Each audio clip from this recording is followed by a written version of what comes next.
Hello students and welcome back to channel Siraj Shaikh daily study. आज mutual fund का lecture number 1 होगा जिसमें हम कवर करने वाले नए पॉइंट्स ऑफ म्यूचुअल फंड। तो स्टार्ट करेंगे आज का class.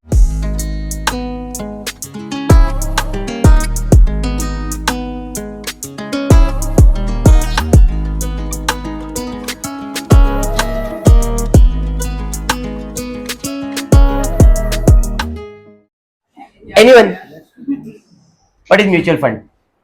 Subject to market risk छोड़ के उसके अलावा क्या है? बोलो, कुछ पता है इसके बारे में? इन्वेस्ट करते क्यों? बस इसी मन किया कर दिया। और कोई? What is mutual fund? साथ में अच्छा, diversify. Oh English, English you know. चलो ठीक है, छोटे से एग्जाम्पल से चालू करता हूं। अगर वो एग्जाम्पल समझ में आएगा तो टॉपिक और इजीली समझ में आ जाएगा। ठीक है, क्योंकि पहला लेक्चर इंपॉर्टेंट होता ही है कंसेप्ट क्लियर करने के लिए, फिर सम से उससे रिलेटेड कर ही लेंगे। फिर एग्जाम्पल, तुम लोग जॉब पे लग गए। सोचो कि जॉब पे लगे और ₹1,00,000 सैलरी। वाओ कौशिक, कितना सैलरी है? ₹1,00,000 सैलरी है। ले पहला सैलरी आया, अकाउंट में 5 डिजिट दिख रहे, 100000 क्रेडिटेड। मजा आएगा कि नहीं? हाँ, पहला काम करूंगा, खर्चा कितना कर सकता हूं करूंगा, हाँ या नहीं? लाख में जो भी मेरे को खर्चा करने का, ले धुआंधार खर्चा कर रहा हूं, फिर भी पैसा बच गया। अब पैसा बचा तो क्या बोलूं, सेविंग करता हूं। और फिर अगर कोई अच्छा इंसान है जो फ्यूचर का सोचता है, बोलेगा ₹1,00,000 सैलरी आया ना, इसमें से मैं 20,000 रुपए हर महीने सेव करूंगा। 20,000 आई विल सेव। बराबर है। अब वो सेविंग बैंक में कर सकता है, और बैंक में भी सेविंग अकाउंट में सेविंग कर सकता है, फिक्स डिपॉजिट में सेविंग कर सकता है, या कोई दूसरे के पास सेविंग कर सकता है। उसको मालूम मेरे अकाउंट में रहेगा तो मैं खर्चा कर सकता हूं, एक काम करता हूं, दोस्त के पास जमा करता हूं, या तो गोल्ड में इन्वेस्ट कर देता हूं, कुछ भी कर सकता है वो। अब वो जो सेविंग है वो करने का मोटिव क्या है? Future plans. कि भाई फ्यूचर में पैसे की जरूरत पड़ेगी तो ये पैसा निकालूंगा, यूज करूंगा, है या नहीं? लेकिन जब हम सेव कर रहे तो जरूरी नहीं है कि वो पैसा मल्टीप्लाई हो, क्योंकि इन्फ्लेशन का रेट बढ़ते जा रहा है। इन्फ्लेशन इंग्लिश पता है ना? इन्फ्लेशन नहीं, क्या मार्केट में चेंजेस होता है? किस चीज का चेंजेस होता है? पैसे का value. Change in the inflation rate मतलब जब पैसे का कीमत बढ़ता है। अब पैसे का कीमत कैसे बढ़ता है भाई? भाई एक्सपेंसेस बढ़ रहे मतलब पैसा बढ़ गया। जो चीज पहले ₹1 में मिल रहा था, आज अगर ₹10 में मिल रहा है, प्रोडक्ट तो वही है बट 1 की जगह पे ₹10 हो गया। तो अगर मैं ये सोच रहा हूं ये प्रोडक्ट मेरे को खरीदने का है, उसके लिए ₹1 जमा करना है, मैंने 25 पैसे 4 साल में जमा किया, ₹1 जमा किया, लिया गया प्रोडक्ट लेने। आए ₹1 का नहीं है, ₹10 का है। मैंने तो ₹1 जमा किया 4 साल में, तो क्या हुआ? पैसे का कीमत कम हो गया। आज वही प्रोडक्ट 10 में मिल रहा है, पहले ₹1 में मिल रहा था। उसे कहते हैं इन्फ्लेशन। समझ में आया? तो यहाँ पे म्यूचुअल फंड में क्या होता है, तो सेम चीज, हम पैसा जमा तो कर रहे हैं लेकिन जो अपने को रिटर्न्स मिल रहा है उतना ही एक्सेस रेट पे इन्फ्लेशन का रेट भी है। 4% हर साल इन्फ्लेशन रेट बढ़ रहा है और मेरे को जो रिटर्न मिल रहा है वो भी 4% ही मिल रहा है, तो मेरा क्या फायदा? बराबर है। तो इस चीज को ओवरकम करने के लिए लोगों ने कंपनी बनाया, एएमसी।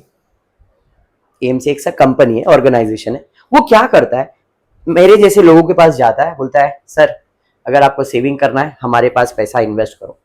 और वो एएमसी का काम है म्यूचुअल फंड्स में पैसा इन्वेस्ट करना। अब म्यूचुअल फंड में क्या होता है, तो एक कंपनी फॉर्म होगी, लोगों से पैसा लिया जाएगा और वो कंपनी एक एक्सपर्ट अपॉइंट करती है और बोलती है कि भाई ये चीज के अंदर फ्यूचर में वैल्यू बढ़ने वाला है, आप इसमें पैसा लगाओ। तो हमारे पैसे को लोग अलग अलग जगह पे क्या करते, काय नाही होणार ते दार लागते तो आवाज येतो। ठीक है, घाबरू नका। ओके, थोड़ा दार म्हणजे डोर, बोलना जरूरी। हाँ, इसके बाद को तू ही ट्रांसलेट कर, बस मारवाड़ी में 2-3 बोल कर ट्रांसलेट। बोलना बोलना दरवाजा बोलना मारवाड़ी में। बोल तेरा क्या फायदा बोलता है, चल तू बोल सकता है कि अच्छा तू कैथलिक में बोल दरवाजा, नहीं तू कैथलिक में बोल।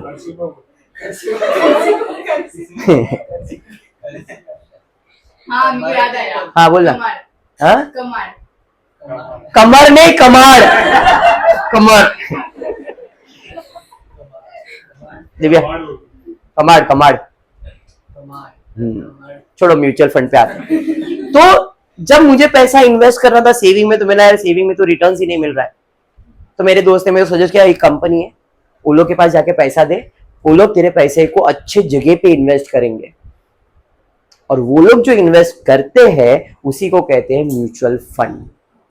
वो लोग आपसे पैसा लेते हैं, आपके पैसे को जिधर ज्यादा रिटर्न्स आ सकता है उधर इन्वेस्ट करते, फिर उनका जो रिटर्न्स आता है उसका कुछ पोर्शन अपने पास रखते, ज्यादा नहीं 1-2% रखते, और बाकी सारा रिटर्न्स आपको देते। इसी को कहते हैं म्यूचुअल फंड। तो हमने क्या किया, हमारे फंड्स को किसी के पास इन्वेस्ट करवा दिया। अब मुझे इन्वेस्टमेंट का आइडिया नहीं, तो मैंने एएमसी को दे दिया, और वो एएमसी कंपनी क्या करती है, अलग अलग जगह पे इन्वेस्ट करती है अपने पैसे को। ऐसा मेरा अकेले का पैसा नहीं, ऐसे लोगों का पैसा लेती है और वो पैसे को अलग अलग जगह पे इन्वेस्ट करती है। समझ में आया क्या? हाँ, तो mutual fund is nothing but your money which is invested in different fund. जैसे उसने वर्ड यूज किया डाइवर्सिफाइड, पैसे को अलग अलग जगह पे इन्वेस्ट करना, सिंपल भाषा में। ठीक है, अगर और डिटेल में चाहिए तो यूट्यूब पे इसके रिलेटेड बहुत सारे वीडियोस है। इफ यू सर्च ना व्हाट इज म्यूचुअल फंड, तो बहुत सारे ऐसे लोग मिलेंगे जो आपको एक्सप्लेन और इन डिटेल यही बात बताएंगे। मैंने इन शॉर्ट में बता दिया है, वो डेप्थ में आपको बता देंगे, तो आपको समझ में आएगा म्यूचुअल फंड और क्या है। समझ में आ रहा है? तो कभी कोई टॉपिक से रिलेटेड कुछ नहीं समझ में तो सर्च करो, अपने आप से अपना मिल जाएगा। और फिर बाद में तुम ये सब्जेक्ट देखोगे जो पढ़ा रहा हो तो आपको लिंक मिलेगा, अरे हाँ यार ये तो फ्यूचर में काम आने वाला चीज है। क्लियर? अगर आप म्यूचुअल फंड में इन्वेस्ट करने का सोच रहे हो, एएमसी बनाने का सोच रहे हो, तो कहीं ना कहीं ये आपको हेल्प करेगा। ओके है, टॉपिक के बारे में थोड़ा बहुत आ गया आइडिया। चलिए फिर स्टार्ट करते हैं। ये जो म्यूचुअल फंड टॉपिक आप करने वाले हो, ये अभी सेमेस्टर 5 में कर रहे हो टीवाई बैफ, फिर से आप सेमेस्टर 6 में करोगे। अभी फाइनेंशियल मैनेजमेंट सब्जेक्ट में कर रहे हो, तब फाइनेंशियल अकाउंटिंग में करोगे। थोड़ा बहुत चेंजेस मिलेगा बट ऑलमोस्ट सिमिलर रहेगा, ऑलमोस्ट सिमिलर है। मतलब जो चीज आप अभी करोगे वही सेम चीज आप सेमेस्टर 6 में भी करने वाले हो। तो मैं अभी क्लियर बोल रहा हूं, ये सेमेस्टर 6 में भी हेल्प होने वाला है। ठीक है, चलिए देखते क्वेश्चन दिया क्या गया है। Suraj mutual fund held following securities as on 31 March 2018। Suraj mutual fund ये कंपनी है, इनके पास फॉलोइंग सिक्योरिटीज है, मतलब इन्वेस्टमेंट है। कंपनी के नाम है अलग अलग, सब कंपनी के पैसे इनके पास पड़े हुए। 31 मार्च को वैल्यू था उसका, मार्केट वैल्यू इतना था, और कितने शेयर्स में उन्होंने इन्वेस्ट किया वो दिया गया है। इनके अलावा apart from the above investment, ये इन्वेस्टमेंट के अलावा it also had ₹25 lakhs as cash. अब कैश भी मेरा असेट ही है, इन्वेस्टमेंट भी मेरा असेट्स ही है या नहीं? Investment is also your asset, cash is also your asset, and ₹12,50,000 as current asset. पैसे के अलावा करंट असेट भी मेरे पास है। किसके पास? सूरज के पास। तो सूरज के पास इन्वेस्टमेंट उसका असेट, कैश उसका असेट, करंट असेट उसका असेट, तीन चीज उसके पास है असेट्स में। आगे दिया है टोटल लायबिलिटी अमाउंटेड टू 37,50,000, और लायबिलिटीज कितना है? 37,50,000, out of which ratio of external liability to reserves and surplus is 2:1। जो भी तुम्हारा लायबिलिटीज है उसमें एक्सटर्नल लायबिलिटी और रिजर्व का रेशियो दिया है। एक्सटर्नल लायबिलिटीज और रिजर्व का रेशियो दिया है 2:1। मतलब एक्सटर्नल लायबिलिटी कितना है? 2, और रिजर्व कितना है? 1। मतलब जो भी ये अमाउंट है इसके कितने पार्ट्स है? 3, जिसमें से 2 पार्ट किसको जाने वाला है? एक्सटर्नल लायबिलिटीज को, और 1 पार्ट किसको मिलने वाला है? Reserve and surplus. हमको क्या करना है? हमको कंप्यूट करना है NAV, net asset value. What is net asset value? जो आपने म्यूचुअल फंड में पैसा लगाया है, जो आपका असेट है, उसका एक यूनिट का वैल्यू कितना, एक यूनिट का वैल्यू कितना। आपके पास इतना पैसा है तो आज आपके शेयर्स का, आपके इन्वेस्टमेंट का एक यूनिट का कितना वैल्यू है, ये मुझे फाइंड करना है। ठीक है, तो कंप्यूट एनएवी पर unit if current outstanding units are 72,500।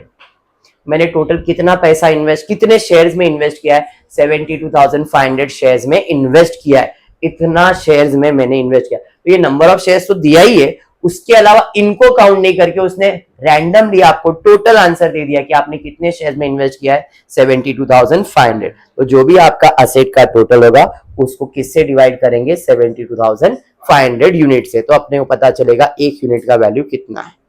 ठीक है, कैसे सॉल्व करना है? वेरी सिंपल, असेट को लायबिलिटी से माइनस कर दो, असेट माइनस लायबिलिटीज, तो पता चलेगा नेट असेट मेरे पास कितना है, और उसे मैं क्या करूंगा? नंबर ऑफ यूनिट से डिवाइड कर दूंगा, एनएवी मिल जाएगा। इस टॉपिक में इतना ही है। मेरे हिसाब से 5 लेक्चर्स होंगे, शायद 5 या 6 लेक्चर्स। हर लेक्चर में 4-5 सम का टारगेट है, तो 5 लेक्चर में 20 सम, खत्म टॉपिक। ठीक है, चलिए स्टार्ट करते हैं। कंप्यूटेशन ऑफ एनएवी सिस्टमैटिक लिखना है तो ऐसा लिख सकते हो, पर्टिकुलर रुपीज या पर्टिकुलर अमाउंट, असेट लायबिलिटीज, जो भी असेट होगा उसका टोटल असेट, जो भी लायबिलिटीज होगा उसका टोटल असेट माइनस लायबिलिटी करोगे, net asset value, net asset available आ जाएगा, वैल्यू नहीं, नेट असेट अवेलेबल आ जाएगा ए माइनस बी करके। हमको फाइंड करना है net asset value per unit find करना है। ठीक है, अभी पहले देखता हूं मेरे पास असेट में क्या है। कियारा के पास कितना है? 250 रुपीज, और शेयर्स कितना है? 20। तो ये मेरा इन्वेस्टमेंट है, तो मार्केट वैल्यू पे लिखना है। तो कियारा के पास 20,000 शेयर्स है, एक शेयर का मार्केट प्राइस 250 है, तो मैंने कितना पैसा इन्वेस्ट किया है? क्या बात है, 50 लाख इन्वेस्ट किया है, सेम अमाउंट। फिर चारू के पास कितना है? 30,500 शेयर्स। अरे हाँ, एक शेयर का वैल्यू कितना है? 320, मार्केट वैल्यू वही है, तो चारू के पास है 320 इंटू 3500, 9760। फिर मीना के पास 20,000 शेयर है, 460 के हिसाब से कितना? 92 लाख। समझ में आ गया क्या? चलिए, इधर करेक्शन है, 2050 शेयर है, देख लो जरा, इधर प्रिंटिंग मिस्टेक है, यहाँ पे शेयर है 2050, उसके हिसाब से ये अमाउंट बराबर है क्या? चेक कर लो, चेक करो, फिर कुछ तो करेक्शन है। फिर तो एक काम करो, 20,500 करो जरा, 20,500 करके देखो कितना आ रहा है। गड़बड़ रहेगा, कैलकुलेशन में मिस्टेक दिख रहा है मेरे को, इसके लिए बोल रहा हूँ। तो एक काम करो, टेक्स्ट बुक खाली मंगा लो ना, तो मैं करेक्शन कुछ रहेगा तो बता, टेक्स्ट बुक ले लो ना खाली। एक मिनट, 9223 डिवाइड बाय 460 करो, कितना आ रहा है? 92,460 डिवाइड करो, क्वेश्चन में करेक्शन है और कुछ नहीं। 20,050 आ रहा है, तो फिर 20,050 शेयर्स रहेगा। तुम्हें बोले अमाउंट नहीं आ रहा है तो मैं कंफ्यूज हो गया। तो यहाँ पे 20,000 शेयर्स नहीं रहेगा, 20,050 शेयर्स ही रहेगा बेटा। ठीक है, तो करेक्शन हो सकता है 20,050 शेयर्स, 460 वाला 9223 आंसर है, बराबर। हाँ, कुछ चेंजेस रहेगा तो बता दूंगा, सिस्टम समझ लो खाली बस। मिला बेटा? कितने शेयर्स है उसमें? क्वेश्चन नहीं मिला आपको? ठीक, मैं क्वेश्चन देख लेता। म्यूचुअल फंड 20,050 शेयर्स है, तो करेक्शन है यहाँ पे 20,050 शेयर्स, 20050, लास्ट है 5,550 शेयर्स। परफेक्ट है यहाँ तक बेटा बुक। तो करेक्शन क्या है समझ में आ गया? चल, फिर मंजू के पास कितने शेयर्स है? सॉरी, कितने शेयर्स है? 5,550, एक शेयर का वैल्यू कितना? 980। तो भाई मल्टीप्लाई कर लेंगे, बराबर है। तो करेक्शन क्या हुआ, किधर हुआ, क्लियर समझ में आ गया? खाली इधर ही आपको चेंज करना है, ये 20,000 नहीं है, 20,050 शेयर्स है। ओके, चलिए, और कुछ है क्या इसके अलावा? तो आपको चाहिए तो इसका टोटल अभी करो, तो अभी बाद में करोगे तो भी चलेगा। If you want you can make the total. तो 50, 97, 92, 54 टोटल कर लो, 2,94,22,000। ये इसका टोटल है बाबा, करना जरूरी नहीं है, जरूरी नहीं है, बाद में भी करोगे तो भी चलेगा। ओके, तो भाई ये हमको मिल गया। उसके बाद apart from the above investment, ये इन्वेस्टमेंट के अलावा मेरे पास कैश कितना है? कैश किधर जाता है? असेट में। असेट में कैश कितना? 25 लाख। उसके अलावा करंट असेट कितना है? तो करंट असेट भी मेरा असेट है। हाँ, और कुछ है क्या? नहीं। Total liability amounted to 37,50,000 out of which ratio of extra, तो भाई इसका टोटल ले लेता हूं, 3,31,72,000। ये मेरे को टोटल ऑफ असेट्स आ गया, बराबर। लायबिलिटीज का टोटल ले लो, लायबिलिटीज का टोटल लेंगे तो लायबिलिटीज टोटल है कितना? 37 लाख। उसमें से अपना कितना है? एक्सटर्नल लायबिलिटीज कितना है? कितने में? 3 में से। तो 37 lakh into 2 divide by 3, 25 lakh. अरे समझा? तो एक्सटर्नल लायबिलिटीज है 25 लाख, इसका टोटल 25 लाख से आएगा। असेट माइनस, तो क्या मिल जाएगा? Net asset available. माइनस कर दो, कितना आ रहा है? 3,06,72,000। इसे कहते हैं नेट असेट वैल्यू, बराबर। पर मुझे net asset value per unit चाहिए, तो अब मैं क्या करूंगा? तो net asset value NAV per unit का फॉर्मूला है total net asset value divide by number of unit. और टोटल यूनिट कितना है? टोटल वैल्यू कितना है? समझ में आया? 3,06,72,000 डिवाइडेड बाय 72,500, 423.06। आज एक म्यूचुअल फंड का वैल्यू चल रहा है 423.06। सम कंप्लीट हो गया। डाउट है? खाली एक करेक्शन में इधर करने बोला था 2050। डन डन, सम क्लियर। बढ़ते नेक्स्ट सम की तरफ। चल भाई, next sum. Balance amount, balance ये ना, balance mutual fund provides you with the following data related to unbalanced mutual fund scheme. You are required to compute NAV on per unit basis. आप देख सकते हो उसका इन्वेस्टमेंट वगैरह सब दिया है, अदर इंफॉर्मेशन वगैरह दिया है। फॉर्मेट क्या है? Asset minus liabilities. और कुछ होने वाला है क्या? एक एक करके सॉल्व करते। सबसे पहला कैश इन हैंड किधर जाएगा? असेट में। कैश इन हैंड कितना है? 35 lakh. Cash in hand 35 lakh. Other information में क्या है एक बार पढ़ता हूं। Number of unit of ₹100 face value कितना है? ये नंबर ऑफ यूनिट कब काम आएगा? लास्ट में डिवाइड करने के लिए। Current realisable value of fixed income securities, ऐसा नाम का कुछ है क्या भाई? Fixed income securities, fixed interest bearing securities. इसके ऊपर एडजस्टमेंट क्या दिया है? करंट आज उसका रियलाइजेबल बेचने का भाव कितना है? Is appreciated by 115% of cost. मतलब जो भी तुमको इधर दिख रहा है उसको आज अगर बेचोगे तो कितना मिलेगा? 115% मिलेगा। मतलब इसके ऊपर एडजस्टमेंट है, बराबर। फिर value of listed bonds and debenture appreciate करना है 20%। कोई लिस्टेड बॉन्ड्स है क्या? बॉन्ड्स एंड डिबेंचर तो दिख रहा है, कितना दिख रहा है? 1050। Of this bond not listed not coated कितना है?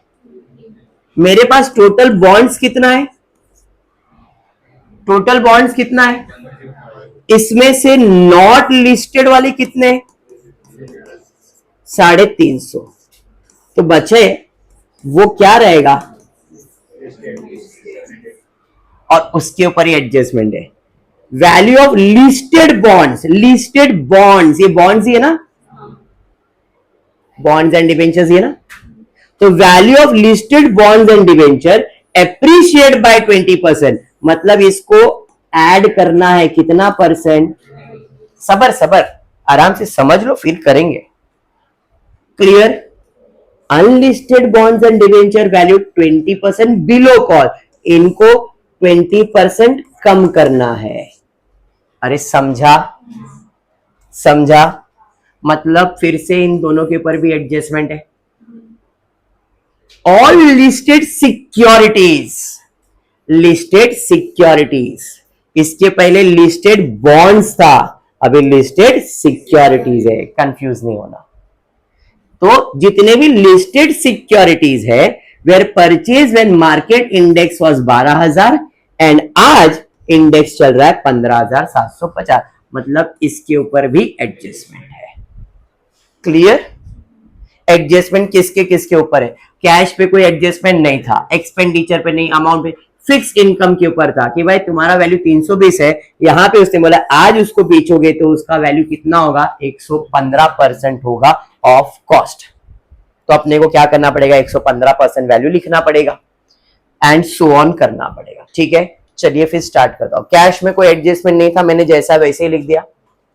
Expenditure for the year, expenditure asset होगा क्या?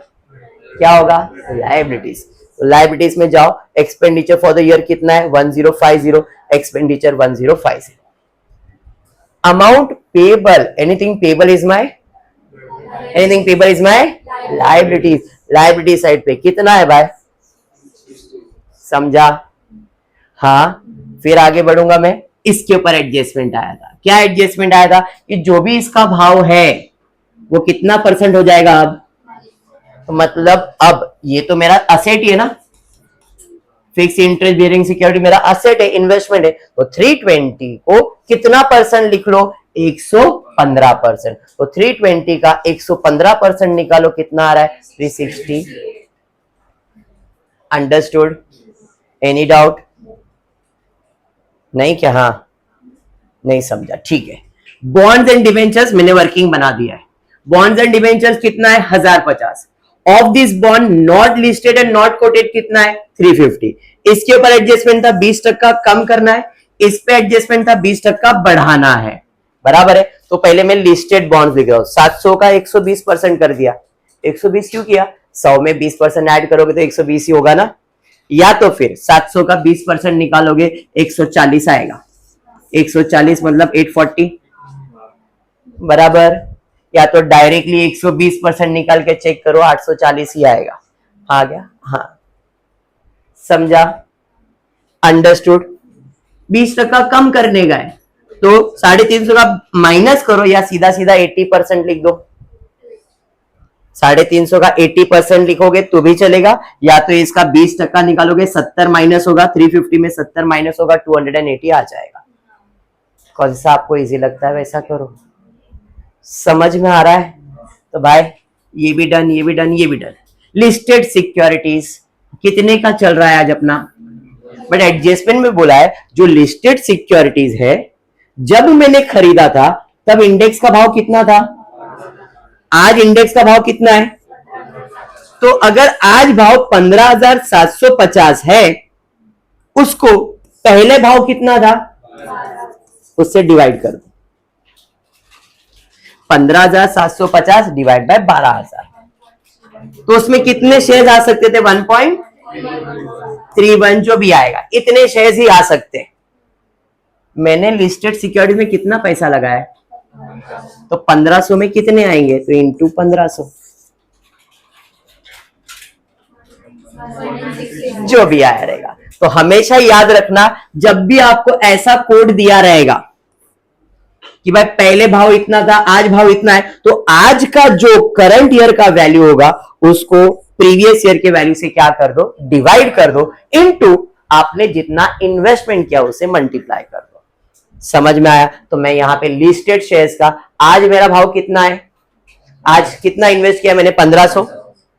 पुराना कितना था? करंट ईयर का वैल्यू 15,750, पुराना कितना था? 12,000।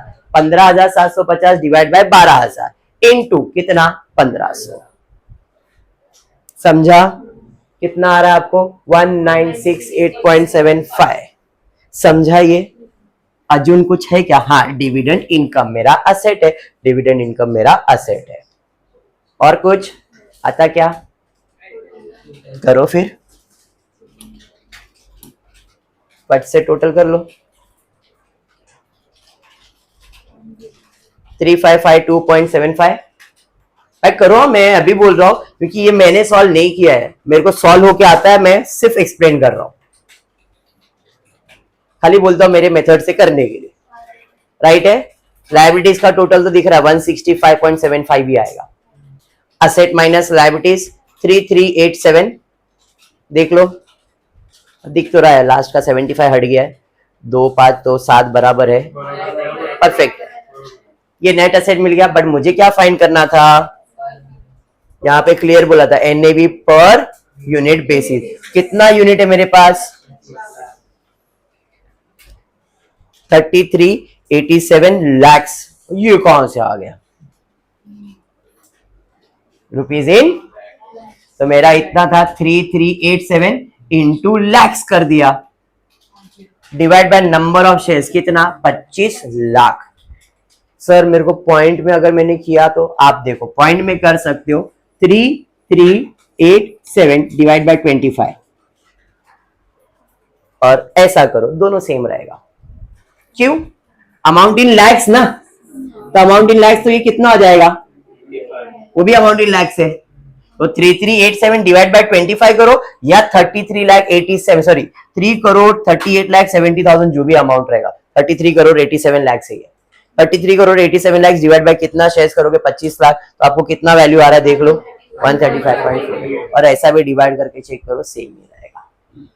समझा सम, इस टॉपिक में इसके बाहर का कुछ नहीं आएगा, खाली ट्विस्ट एंड टर्न्स, ये वैल्यूएशन है, करना यही है, कोई लेजर विजर नहीं, कोई जर्नल एंट्री नहीं, हाँ नहीं होता है, समझ में, फॉर्मूला बेस्ड होता है, खाली ऐसे सब सॉल्व करना है। डन है, कर सकते हो, एनी डाउट, पक्का ना। चलिए बढ़ते नेक्स्ट सम की तरफ, सिमिलर सम ले रहा हूं, ध्यान देना। Based on the given information, determine NAV of a regular income scheme on per unit basis. Same to same, format same बना दिया, बराबर। Asset minus liabilities, पहले एडजस्टमेंट पढ़ लेता हूं।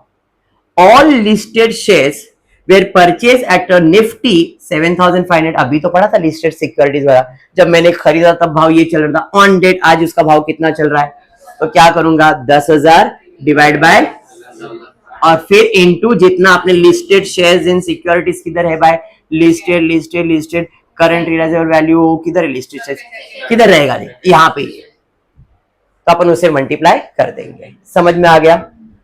Listed bonds and debenture carry market value 5 lakh, listed bonds, ये था listed shares, समझ में आया। तो बॉन्ड डिवेंचर का, कौन सा बॉन्ड डिवेंचर का, लिस्टेड का वैल्यू कितना बोला है, और कुछ बोला है क्या, 2 ही एडजस्टमेंट है। चलिए एक एक करके सॉल्व करेंगे। सबसे पहला कैश किधर जाएगा, फिर लिस्टेड शेयर्स एडजस्टमेंट था, जो भी आपने इन्वेस्ट किया है उसको क्या करूंगा मैं, 10,000 डिवाइड बाय 7,500, तो लिस्टेड 20 इन्वेस्ट किया है, 10,000 डिवाइड बाय 7,500 बराबर कितना आ रहा है, 26.666666 बराबर बराबर। हाँ, उसके बाद बॉन्ड्स एंड डिवेंचर टोटल कितना है, बॉन्ड्स एंड डिवेंचर टोटल कितना है 4.3, of this bond not listed कितना है, नॉट लिस्टेड पे कोई एडजस्टमेंट नहीं था, लिस्टेड बॉन्ड्स के ऊपर एडजस्टमेंट था कि आज उसका वैल्यू कितना है, तो मेरे पास 4.3 का बॉन्ड था, जिसमें से अगर एक चला गया तो 3.3 बचा, बट 3.3 का मार्केट वैल्यू कितना है, तो 3.3 लिखूंगा कि 5 लिखूंगा, किसका है वो, लिस्टेड बॉन्ड्स का। समझ में आ गया। अनलिस्टेड के ऊपर कोई एडजस्टमेंट है क्या, तो अनलिस्टेड बॉन्ड्स जैसा है वैसे ही लिखा, bonds and debenture not listed not coated कितना 1, and listed bonds and debentures कितना है 5। समझा, हाँ या बाउंसर गया, नहीं समझा। आपका टोटल, जैसे इसके पहले कितना था 1050 था, याद करो इसके पहले का सम, तो उसमें से नॉट लिस्टेड था 350, तो लिस्टेड कितना था, फिर इसका भाव दिया था भाई 20% बढ़ा दो, इसका 20% कम करो, ऐसा ही था। अभी भी सेम है, टोटल बॉन्ड्स कितना है 4.3, इसमें से of this bond not listed कितना है, तो इसमें से 1 है नॉट लिस्टेड बराबर, तो बचा कितना, ये क्या हुआ लिस्टेड, हाँ या नहीं। अब एडजस्टमेंट में बोला है जो भी लिस्टेड बॉन्ड्स या डिबेंचर्स है उसका मार्केट वैल्यू कितना है, तो भाई इसका आज वैल्यू कितना लगाने का है, जैसे अप्रिशिएट करना था इधर अप्रिसिएशन वैल्यू नहीं दिया, डायरेक्टली वैल्यू दिया, कितना लगा दो 5, तो लिस्टेड बॉन्ड्स का वैल्यू कितना लगाया, नॉन लिस्टेड पे कोई बोला क्या, समझा, हाँ खाली एसेट का वैल्यूएशन दिखा रहे कि हमने जो पे इन्वेस्ट किया था आज उसका भाव क्या चल रहा है मार्केट में, बस यही बस यही सम है मेरा, और कोई सम नहीं। इसको खाली एनएवी निकाल के बताना है कि जो मैंने म्यूचुअल फंड में पैसा इन्वेस्ट किया था अलग अलग जगह पे, तो आज मुझे कितना उसका वैल्यू मिल रहा है, और मैंने अगर 50 रुपए इन्वेस्ट किया तो आज 50 रुपए का वैल्यू क्या चल रहा है, टोटल एसेट वैल्यूएशन निकालना है, टोटल एसेट जिसमें आपका पैसा आपका इन्वेस्टमेंट सबका आज मार्केट में भाव क्या है, सिर्फ एक चीज का नहीं, सारे एसेट्स का, ऑल द एसेट्स, हाँ वही सब का।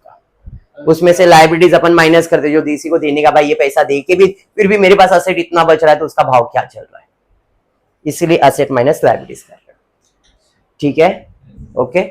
चलिए अब बॉन्ड्स वाला तो खत्म हो गया, other fix interest and securities at cost, इसके ऊपर कोई एडजस्टमेंट दिया है क्या, नहीं, सिक्योरिटीज और कुछ वैल्यू नहीं दिया, दिया है क्या, दिया है, current realisable value of fixed income दिया ना, फिक्स इंटरेस्ट का पिछले इसमें भी दिया था, इधर भी दिया है, current realisable value of fixed income कितना है, सिक्योरिटीज फेस वैल्यू कितना चल रहा था, आज भाव 100 रुपया है, पहले कितना था 106, बराबर, करंटली ये कितने में बिकेगा 106 में, पहले उसका वैल्यू कितना था 100, जैसे यहाँ पे पहले जब हमने खरीदा निफ्टी 7.5 था, आज उसका वैल्यू कितना है, तो अपन ने क्या किया था 10,000 डिवाइड बाय इनटू अपने जो इन्वेस्टमेंट किया था। सिमिलरली फिक्स्ड इनकम का आज भाव कितना चल रहा है, पहले कितना था, तो अपन क्या करेंगे 106 डिवाइडेड बाय इनटू आपने कितना इन्वेस्ट किया,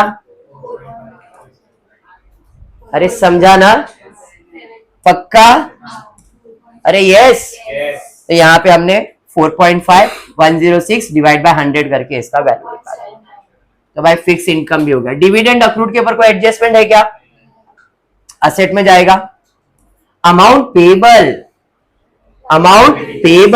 लायबिलिटीज में जाएगा, असेट्स में आएगा क्या, लायबिलिटीज में गया। एक्सपेंडिचर अक्रूड किधर जाएगा, लायबिलिटीज में। नंबर ऑफ यूनिट कितना है, 3 लाख। अक्रू मतलब जनरेट हो गया है, अराइज हो गया है, वो आपको आज नहीं तो कल देना पड़ेगा। फॉर एग्जाम्पल तुम मेरे इधर काम पे आए, तुमने 1 महीना काम किया, that means your salary is accrued generated, but मैंने पे किया क्या, नहीं, इफ आई पे तो अक्रूड हट गया, सैलरी पेड हो जाएगा, लेकिन जब तक पे नहीं किया तब तक सैलरी इज अक्रूड, मतलब तुम्हारे लिए वो अब क्रिएट हो चुका है, वो आज नहीं तो कल आपको मिलेगा ही मिलेगा, समझ में आया। तो वैसे ही है अमाउंट पेबल या एक्सपेंडिचर अक्रूड, एक्सपेंडिचर जनरेट हो गया है, मतलब आज नहीं तो कल तो पे ही करना है अपने को, तो अपना क्या बन गया, लायबिलिटीज, हाँ अक्रूवल बेसिस पे ही करते हैं। वेरी गुड, समझ में आया यहां तक,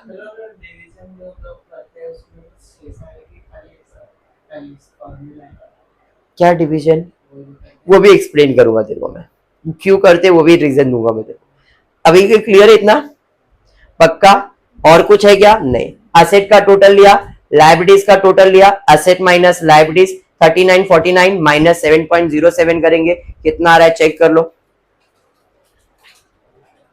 3242 मिल गया।